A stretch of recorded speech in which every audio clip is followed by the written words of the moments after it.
Are you looking to gain an edge against your league mates? Well, the NFL preseason is underway with the first slate of full preseason games happening in less than a week. Today, we're going to give you 8 names that we expect will rise as a result of their usage in the preseason. Hike! Yeah, so the first player I'll touch on, Steve, is tight end Greg Dulcich. I've been hearing nothing but great things out of training camp, with the Broncos. Kind of surprised, his ADP right now is sitting behind, guys like Cole Kmet, Dalton Kincaid. Okonkwo, I'm not necessarily as surprised about, but he's also behind Chig just because of the big, breakouts at the end of last year. But I think this is a guy, once the preseason happens, you'll see the ADP rise. Sean Payton last month had reiterated and called Dulcich the joker of this offense, and we've seen the joker player be like Alvin Kamara be really successful. I think he's got a carved out role for him, and expecting big things out of Dulcich this year. Yeah, I agree with you, Joe.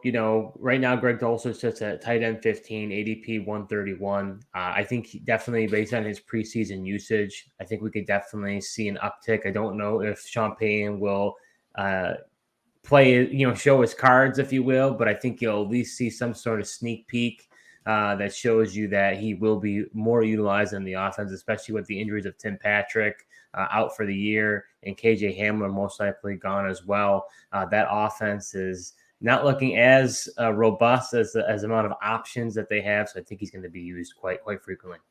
So my first riser is tight end Dalton Kincaid. Shouldn't be a surprise to you, Joe. I talk about this guy all the time, but he's tight end 12, ADP 121. He's behind the likes of Dalton Schultz at 119 ADP, David Njoku 98, and Pat Freiermuth 92. I don't expect Kincaid to rise above Njoku, but I think he will rise possibly closer to that maybe low 100s and leapfrogging Dalton Schultz.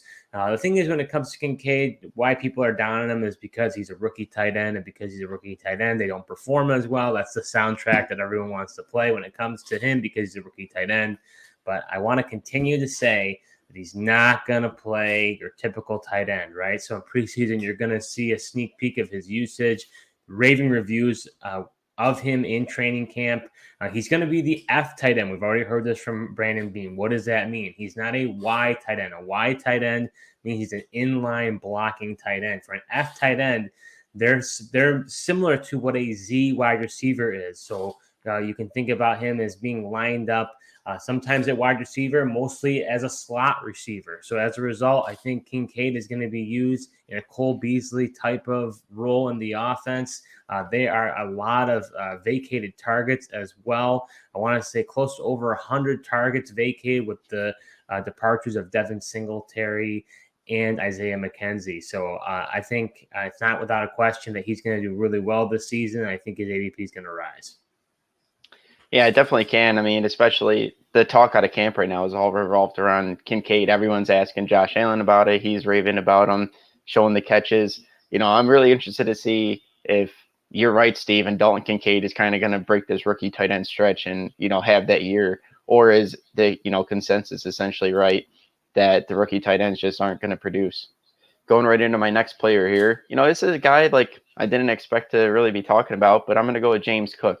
I've heard very good things out of training camp. Everyone's saying that James Cook is being utilized as like the number one back. I know there's been a lot of buzz about them bringing in Damian Harris, but if he's going to operate as the number one back, get those touches, with the rushing, everyone knows about his passing ability. And I just think like his efficiency last year, he was really efficient about around 5 yards a carry as a rookie. If he can expand upon that, could be in line for some good things here.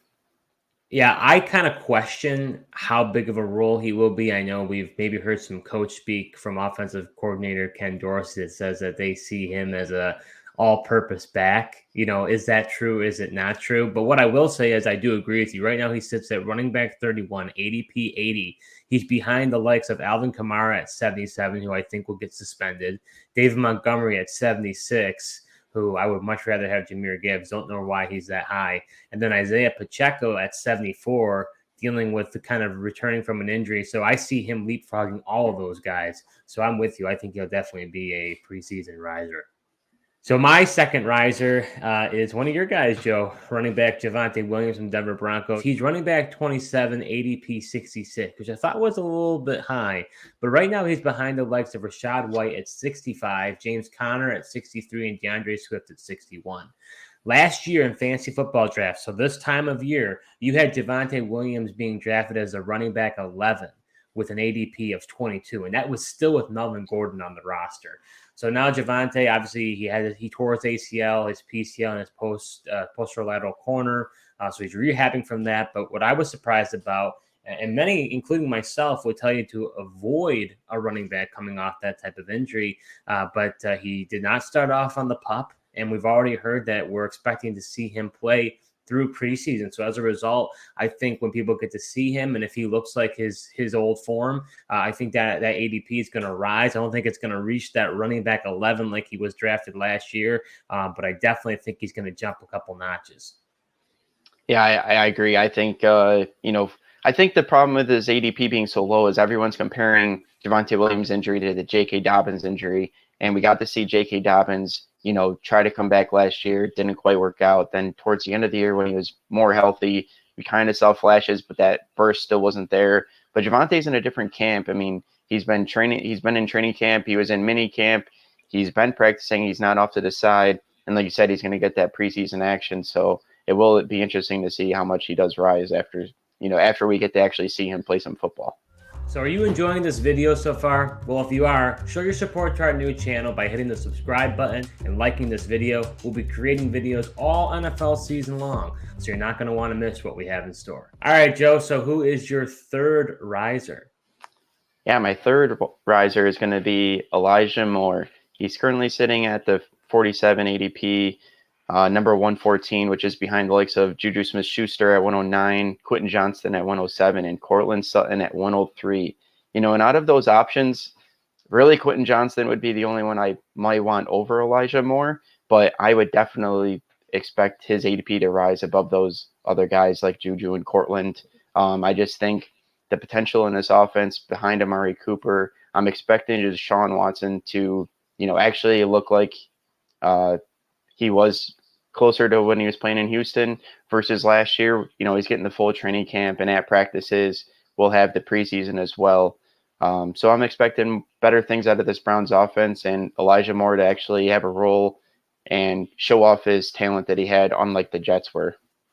Yeah, I'm with you 100%. I don't know why his ADP is as low as he is. He's a very talented player. I think maybe just the larger fantasy football community is just thinking about him as what he was in New York as a bust. But I think when they start seeing his usage in the preseason, he's going to be the number 2 option in that offense, which has been a bad offense of late. But even the removal of Kareem Hunt, right? They don't have even that receiving option there. So targets are going to get spread around. Deshaun Watson, I think, is going to throw it a lot. So I'm with you. I would definitely take him over any of these 3 guys right now. So my third riser, you're going to disagree with me on this because I know where you stand on him. But his wide receiver, George Pickens, he's wide receiver 35, ADP 83. He's behind the likes of Deontay Johnson, Mike Evans, and Marquise Hollywood Brown. Anytime you make highlight-worthy plays, whether in training camp or the preseason, you're going to start getting buzz. And Pickens is a highlight reel. I mean, he shows you flashes of that, just so far with training camp, but I think you'll see it in the preseason as a result. People are just going to get excited about him. His ADP is going to rise. I would say most in the industry are trying to tell you to target Deontay Johnson, his counterpart, because of his target share in the offense. But I do expect that Pickens is going to eat into that target share this year. And even in his rookie season, he ran 558 routes run, which was the 13th amongst all wide receivers in the NFL.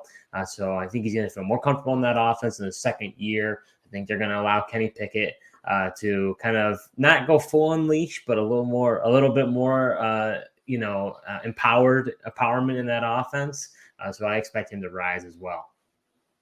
Yeah, I'm surprised that Deontay Johnson is actually higher than Pickens in ADP, because that's what everyone's saying the intrigue is with Deontay Johnson is Pickens usually has the higher ADP, so they're saying at the value take Deontay, but Deontay sitting higher, could change things as far as that conversation goes. So my fourth player, Steve, is going to be Zay Flowers. He's currently the wide receiver 48, and his ADP is 116. behind the likes of Elijah Moore and Michael Thomas, sitting at 102 right now. Zay Flowers is getting a lot of buzz. I know he's a rookie, and sometimes it takes a little time, which it still might. I do have high expectations for Zay Flowers. I think he could finish as the wide receiver 1 on this Baltimore Ravens offense. That I'm expecting to pass the ball, a lot more and kind of unleash Lamar Jackson with Monken as the offensive coordinator this year. But Zay Flowers, it might take a few weeks for him to get acclimated and before he really starts producing. Even the likes of Justin Jefferson in his rookie year, it took a few weeks. Some people gave up on him in the first couple of weeks of the season, then highly regretted. I know my dad was actually in that camp and could have had him as a keeper, but he dropped him. So wait for Zay Flowers. But I think after seeing, more talk out of training camp and in preseason, his ADP is going to jump over the guys of like Michael Thomas. Yeah, so my fourth riser, the last guy on the list, is wide receiver John Mechie. He's wide receiver 77, ADP 198. He's behind the likes of Wan'Dale Robinson at 194, Marquez Valdes-Scantling at 192, and Jaden Reed at 188. His rookie season was cut short last season, being diagnosed with leukemia. As a result, I think he's completely being forgotten right now. And you know what? That Texans offense is going to be a lot more improved. I expect CJ Stroud to play most, if not all, of the games at quarterback, and they do not have a bona fide wide receiver 1. You got, John Mechie, you've got Nico Collins. They brought in the veteran Robert Woods. So they got a lot of different options. But I think when he shows flashes in preseason, I think his ADP is going to rise. I think that ADP is extremely low. I think he could be a great dart throw late in drafts. He's well worth it because I do think he has a chance of being the wide receiver 1 in that offense. Yeah, I definitely agree. Preseason, I think, will tell a lot for this Houston Texans offense. Like you said, there is not a bona fide wide receiver 1 right now. I think preseason will give us clarity, and whoever shows out in preseason we're going to really see that ADP rise. And interesting to see as well. Like, I didn't know you didn't mention, but if you play in a deeper league, curious to see what Tank Dell looks like and how he's going to fit in this offense as well. So that concludes our show, breaking down preseason ADP risers for the upcoming NFL season. Thank you so much for watching, and until next time.